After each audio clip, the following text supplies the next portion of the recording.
Hey guys, welcome back. I hope you're having an amazing day. Let's get right into the stories. The first one is an entitled people story. I never meant to get wrapped up in a feud with my homeowners association. All I wanted was to live a quiet, peaceful life on my 5 acres of land out in the country. But I guess the homeowner association board members had different plans. It all started when I decided to build a small barn on my property. Nothing fancy, just a simple wooden structure to house some farming equipment and supplies. I checked the county building codes to make sure everything was up to standard. The permit office gave me the green light, so I started construction. A few days into the project, I got a knock on my door. Standing there was Barbara, the head of the homeowner association board. Right off the bat, she started lecturing me about how I failed to get approval from the homeowner association before starting construction. I calmly explained that I wasn't actually part of the homeowner association, so I didn't need their permission. Well, that set Barbara off. She insisted my property was under homeowner association jurisdiction and I had violated their rules. I showed her my deed and survey map to prove my land wasn't part of the homeowner association. Barbara huffed and accused me of being difficult. She stormed off saying I better tear down the barn or face consequences. I thought that would be the end of it. But boy, was I wrong. The very next day, a police cruiser pulled up to my property. Barbara had called the cops, claiming I was building illegal structures on homeowner association land. Thankfully, the officer was reasonable. After reviewing my paperwork, he agreed that my land fell outside the homeowner association boundaries. He even apologized for the trouble and said he'd have a word with Barbara about misusing police resources. Over the next few weeks, the homeowner association board kept finding new reasons to sick the cops on me.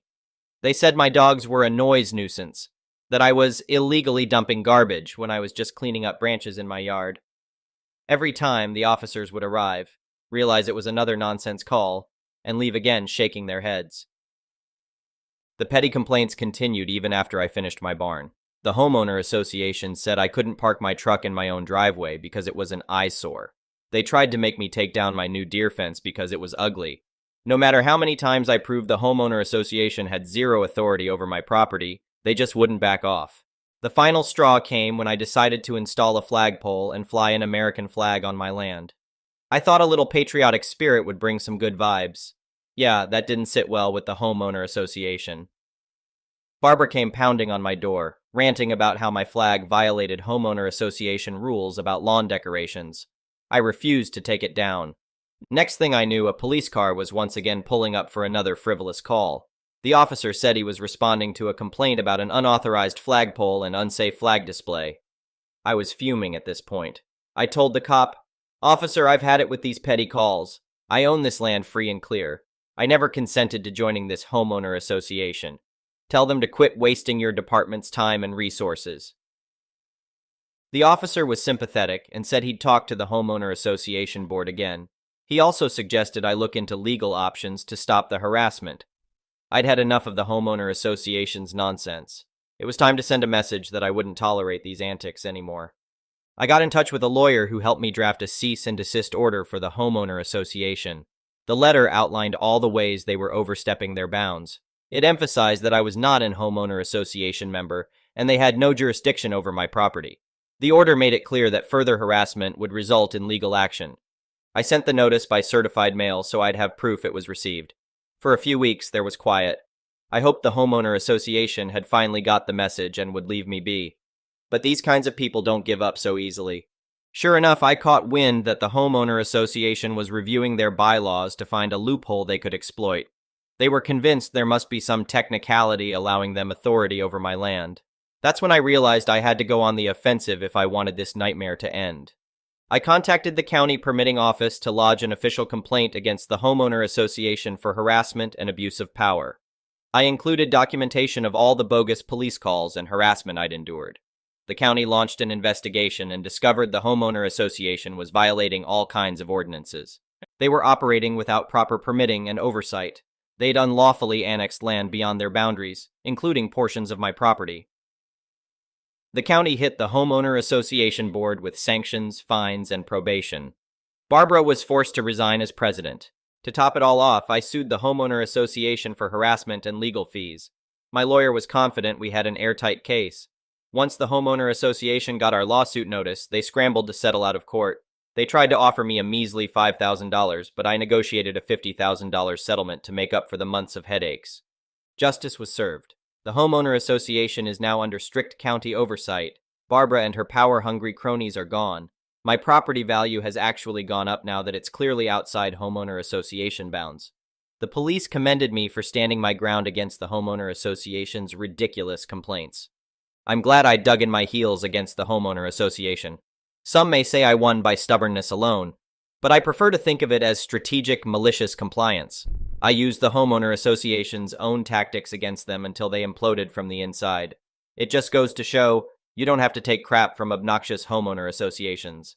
With some perseverance and lawful pushback, the little guy can win. The next one is a pro-revenge story. When I, 25F, was 3, my grandparents passed away. They set up a savings account in my name. The account was meant to be accessed by me when I was 21. At that point, it contained just over $300K. My grandparents left me a letter saying they would like me to share the money fairly with any other Smith-Jones children, meaning my full siblings. Dad's a Smith, Mom's a Jones. By fairly, they meant that they wanted me to assess the situation and judge for myself what was fair. I never had full siblings, but I have 2 half-brothers, Mac and Joe Smith, who are Dad and Stepmom's kids. Due to the specific wording my grandparents used, I legally never had to give Mac or Joe any money. However, I see Mac and Joe as my brothers, and as the money came from our grandparents, I felt that the fairest thing would be to assign each of us $100K, so we all got an equal-sized lump sum, and I figured that when Mac, the youngest, turned 21 and took his $100K, we could split any remaining money. When I turned 21, Dad suggested I buy a house with my $100K. I found a place I loved, but it was $130K, and I couldn't get a mortgage, so Dad said I should borrow $30K from the account. I did, figuring I could pay it back before my brothers turned 21, and I have been repaying it.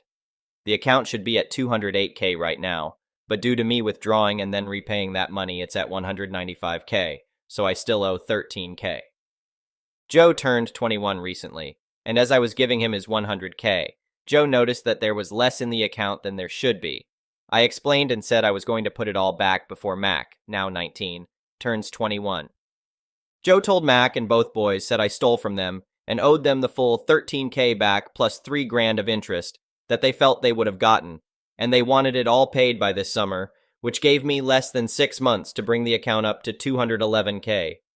I said I'd do it, but over 2 years as planned. The boys then wrote up a contract to that effect. I went to sign it, until I saw that it said 6 months to pay it all back. I wouldn't sign as we agreed on 2 years. They said I should figure it out as they were entitled to that money and would be seeking legal advice. Later that day, I got an email, clearly written by them, saying that they intend to sue me for the $16K, plus whatever is currently in the account, and additional damages and emotional distress on top of that. At this point in time, I'd given Joe about $50K of his $100K because he wanted it in installments. I responded that legally, they were never entitled to any of it, and given their attitudes, I'd say they've already received an amount I deem fair, so that $50K was all they were getting. I then got a barrage of texts, calls, and emails yelling at me for going back on our deal. I blocked them. They then took to social media, saying that I was trying to screw them out of their inheritance, and rallying our extended family into harassing me over this, and it mostly worked as a lot of people messaged me. However, I got a message from this guy called Chris Smith. Chris said he was 27 and claimed to be my half-brother. I had never met him before, but he sent me photos of him as a kid with our dad, grandparents, and me. He showed me that he also had an account with $150K in it, and a scan of a letter from our grandparents, saying this money was meant to be shared fairly among Dad's illegitimate children. Chris also told me we have another half-sibling who is 18. He'd been looking for me for a while, but only found me when Dad shared Joe's post, which had me tagged. We checked with a solicitor to make sure, and as the boys are legitimate, they aren't entitled to anything in Chris's illegitimate kid fund. And as they are my half-siblings, they aren't entitled to anything in my Smith-Jones kids fund either. I sent the boys a letter formally telling them to back off, stop posting about me online, and enjoy the $50K because it's all they're getting. The day they received the letter, Chris got a PM from Dad, asking if the boys can have some of Chris's fund. Chris also said no, and told Dad we'd met. I told Mac and Joe about Chris and our other half-sibling with Chris's permission. So it looks like my grandparents, knowing about Chris before they passed, set up 2 funds. One for the kids Dad had with my mother, who was still his wife when they passed, and one for children born out of Dad's affairs, presumably to make sure no one tried to screw anyone else over out of hurt feelings. I'm getting a lot of crap, but holding firm on my decision. The boys have realized that I won't back down on this, and it sounds like I've caused a schism at their house, as Joe has all the money and no intention of sharing. So Mac is now feeling twice as screwed, plus stepmom apparently did not know about the other half-siblings, or that my half-sister was born after she and Dad got married, and she's made Dad move into a hotel. It sounds like Dad is looking for a long-term living arrangement outside of the family home, because it looks like she is not letting him move back in. Dad is begging me to reconsider, but honestly I'm done with all of them except Chris and my sister. The next one is a petty revenge story. I was about 18 or 19 at the time and babysat our neighbor's 3-year-old boy. He loved animals. It was the middle of spring, so nice and warm. So I decided to ask his mother if it would be fine to take him to a petting zoo in the city. Everybody was excited, me included, so we went. We had a ton of fun. He got a large amount of animal feed so he could enjoy himself. Nothing was weird up until this point. Nobody was staring, and I felt it was pretty obvious that I wasn't in fact his mother, but rather than that just babysitting him.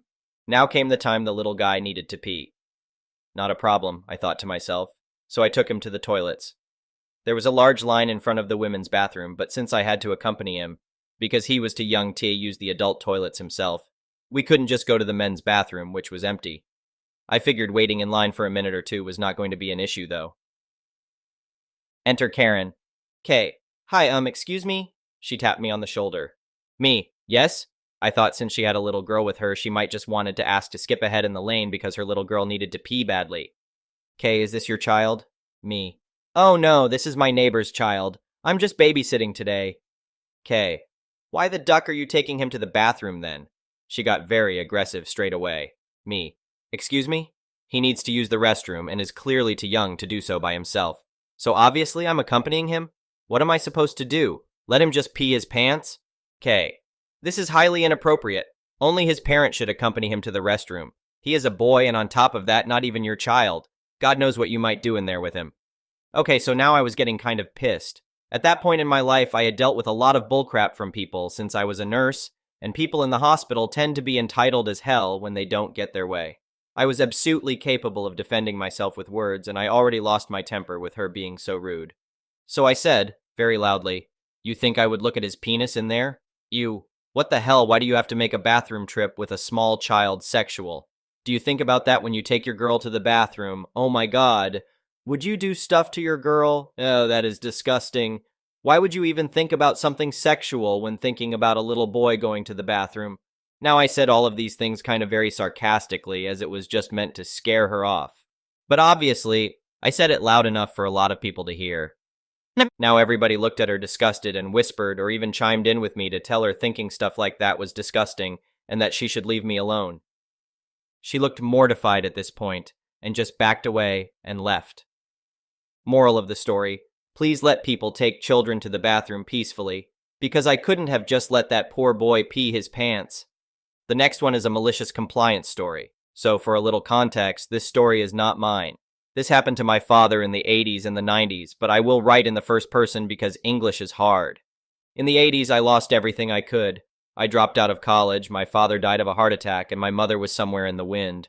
I wasn't worth the air I was breathing. As a last effort, I saved up some money to move to a different state so that I could start fresh. I chose Montana to be my new home. Because I didn't have a college degree, I knew I could only make a living with my hands, and not my head. After a bit of looking around, I found work on a ranch. The owner of the ranch, let's call him Jack, took me under his wing. He taught me how to ride a horse, how to herd, how to do cutting, roping, and many other useful skills on a ranch. My goal was to have enough money for a deposit so I could buy a house, or at least some land.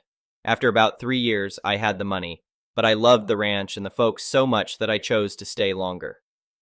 In the spring of '88, I finally made the decision to quit. I was fully honest with Jack about what my intentions were. I told him that I wanted to buy some land to have a ranch of my own and potentially get married and start a family. Being the absolute champ, Jack offered me some contacts of people who were selling land. After some time, I chose a piece of land near Jack's ranch. I got a loan, bought the land, and in the summer I started building my house. By winter, the house was done, and it was planned that in the spring I'll build a barn and some fences, corrals, among others. In the spring, it was back to work, and before summer started, I had nothing to do. I had a lot of time on my hands while I was waiting for all the paperwork to be done. And I wasn't going to spend 2 weeks sitting on my porch doing nothing when Jack promised me that if I would ever need it, he would give me a job. Now, I didn't need a job because of money, but I just didn't have anything to do. So I went to my good old friend Jack if he needed some help. He said that he could use me to guide people on the tours he was offering. His ranch is not only in the cattle business, he also offers tours of the pristine nature on his property. I happily accepted the job despite me not liking people. But still, it was better than just sitting on my front porch and doing nothing. The first few days went without a problem. But then, a wild Karen appeared to brighten up the day. I was just returning from a tour when I saw this Karen in the middle of the field yelling at this girl, who was also a guide. I didn't know the girl, but in my books, whoever makes a girl cry is an a-hole. I came over to them, and in the most passive-aggressive voice I can, I say, "Good day, what seems to be the problem?" And the Karen's wrath was now aimed at me, and she yelled back, "This idiot has no respect for the desires of the customer. Give me a manager now." Now, I didn't expect such strong wording, but I kept my cool despite my hot-headedness. And I came up to the girl, who's now sobbing because this Karen was mouthing off to her pretty good. And I say to her, "Leave her to me. I'll take care of her. You go take a break and tell Jack that I'll be with this piece of work." She gives me a grateful smile and a nod and rides away. I go to the Karen and I say to her, "Ma'am, I can't get you the manager as he's busy right now, but if you want, I can be your guide in her stead for the remainder of the tour." She replies very politely by saying, "Sure, I think even the trees will be better than that B*tech." Every part of my hot-headed self wants me to pretty much bury this woman right then and there, but I keep my cool, and we head off on the tour. And within the first minute, what a piece of work she truly is. She behaves like she knows best, and everyone is lesser than her, and everything should be given to her. When we are about to turn around and go back, I give her a choice. We could either go the official route, or we could return by the unofficial route, which is shorter, but there were bear sightings reported in the past few days. I tell her that the unofficial route is quite dangerous, but just as I wanted her to do so, she vehemently objects because she is the wisest person alive and knows the best. Great, my trap had worked. After about 5 miles on this unofficial route, she starts screaming and turns so pale that she is even more white than paper. In the distance, there is a grizzly. I knew about the danger I dragged both of us into, but in the end, it was technically her choice to go that route. I tell her to make herself as big and loud as she can. I follow suit, but the bear keeps getting closer. It keeps growling at us. With every growl, Karen was getting ever more pale. After it gets way too dangerous, I shoot a round out of my rifle and the bear gets scared and runs away into the woods. The entire ride back, she keeps yelling at me that I put her intentionally in so much danger. And yes, I'll admit, it was quite reckless taking a visitor into a part of the woods where there were bear sightings reported, but technically she made the decision to go that route. I stay silent the entire ride because I can't keep a straight face. I was laughing maniacally in my head, and I knew that if I looked at her, I would start laughing out loud. When we returned, she was shaking violently and was pale as ever. After I tied up her horse, she demanded that I get her the manager, and I gladly point her to the little building in the distance, and she storms off. She starts yelling at Jack, and I can see that Jack is trying his hardest not to break out laughing. I could hear that she was demanding that I be fired, but the neat part was, I wasn't an employee of Jack's. I was doing it as a favor for a friend, and thus I couldn't be fired. After the Karen's tirade ends, Jack comes to me laughing like a kid, and he asks me, "How did you even come up with that, OP?" I start giggling as well and answer, "Well, she made the girl cry, so I wanted to give her special treatment. I heard of the bear sightings, and it worked out well in my favor." He then asks me not to do that again as it was reckless, and I agree and I tell Jack, I don't plan on doing it again, but I had a plan if the bear mauled the damn wretch. My defense would be that I gave her the choice to go on a safer path, but because she was apparently of higher intellect than me, I simply agreed. Jack gives me a smile and heads off. Years later, my father would end up meeting that girl guide again. Her name was Abby, but nowadays I simply call her Mom. Thank you for watching. I would really appreciate it if you could like the video and subscribe to our channel if you haven't already. We'll see you again tomorrow.